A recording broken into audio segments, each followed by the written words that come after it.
WWE Raw results, recap, reactions June 3, 2019 Cash out Cageside Seats. We use cookies and other tracking technologies to improve your browsing experience on our site, show personalized content and targeted ads, analyze site traffic, and understand where our audience is coming from. To find out more, by choosing I accept, you consent to our use of cookies and other tracking technologies. This has got to be the most WWE thing imaginable. Brock Lesnar was going to cash in his Money in the Bank contract quickly, until he heard Paul Heyman note he had an entire year to do so whenever he chose. He bailed at that. WWE then releases a video that makes absolutely zero sense, where Stephanie McMahon explains that it's not cool for Lesnar to act like he was going to cash in and then not deliver on that fact. There would be repercussions. It's an easy hook to get fans to tune in. An early appearance, then, a bit later, Rollins shows up to bait Lesnar, and instead we get Baron Corbin.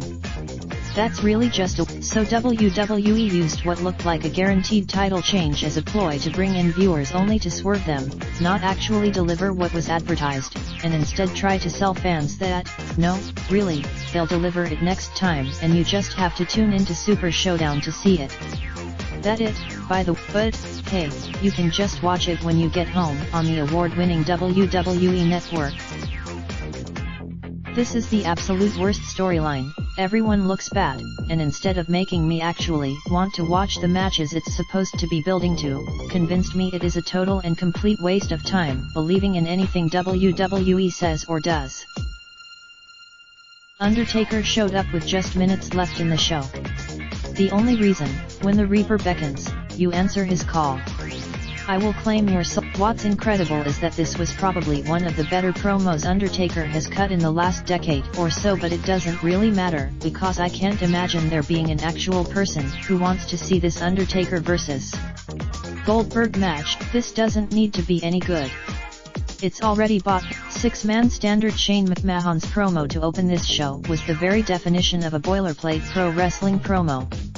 I am going to rest Lars and not actually in charge. I guess the best way to promote a match that is days away is to make the big monster look like he isn't that much of a monster after all, and the three little guys he's been running through actually have a chance at beating him. I guess. The Raw Women's Championship Becky Lynch is still looking for a fight, so Lacey Evans came out and said, "When I get my hands on you," despite being literally 2 feet from her. Naturally, Rey Mysterio relinquishes the US Championship. The way WWE played this really cracked me up.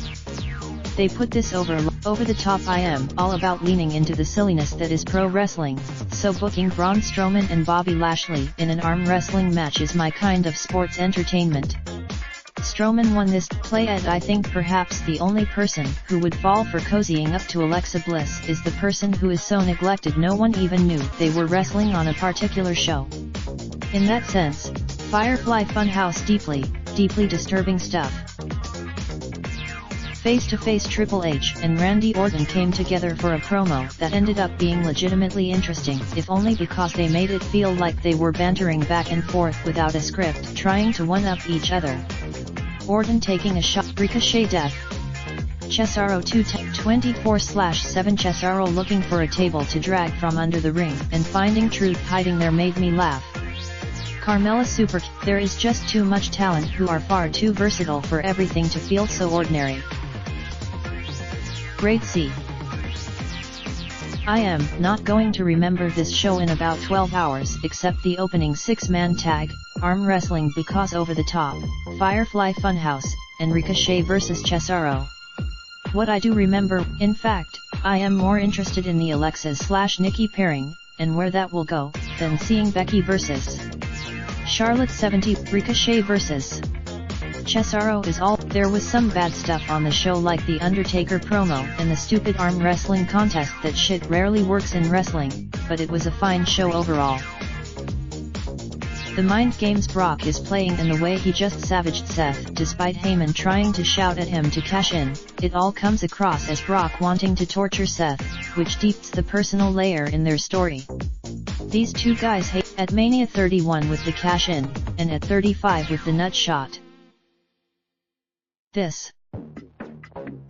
Don't watch it, it's like calling Nike in protest by burning their products. Do they cares about? Then we get a Harley Quinn style Bliss vs Crazy Nikki Cross feud. After they have a run, we've had 2 women's matches on the show. And neither involved, but should have been better. The star power with my big takeaway is that I really like the idea of Lacey Evans. And I like the would also like to see a last Mysterio run with a main title. Still love the guy, both are very good with their characters, but need a lot of work in the ring. Not the kayfabe reason, I got that, but why creative thought it should happen. Why have Charlotte? As for the match, I thought it was okay, but Lacey seemingly forgetting what she was supposed to do in that figure 4 spot was one of the more hilarious moments of the night. Pretty sure VKM just really wanted to see 2 tall blondes go at it in the ring, logic and reasoning be damned. Air leg sweep. There was some good stuff in this show. Ricochet and Chessa, but there was also the issue of blatant false advertising. WWE, and that whole Lacey Evans / Charlotte thing sucked. Their promos and almost everything else was either dumb or just inconsequential. This was such an just to get to Saudi Arabia, and the Brock cashing in should have been Brock. If they just advertised that he was going to be there and was strongly considering cashing in, that would be fine. The problem is, and you learn to give yourself some wiggle room because if not, you're capital F fucked. Why would you waste your time falling for that nonsense? It was a marketing, that's why it looks awkward when Charlotte briefly stopped halfway of doing figure 8, but even Lacey kicked on Charlotte's chest is a bit late. I am loving this new Bliss, she could be a great babyface if they book her right. She got one of the biggest pop of the night when she attacked Billy. The fact I waited 2.5 hours for the good shit says a lot. Raindrop, drop top smoking, no cooking the hot pot. Fucking on your bitch, yeah, that. Looking up, open the park pot.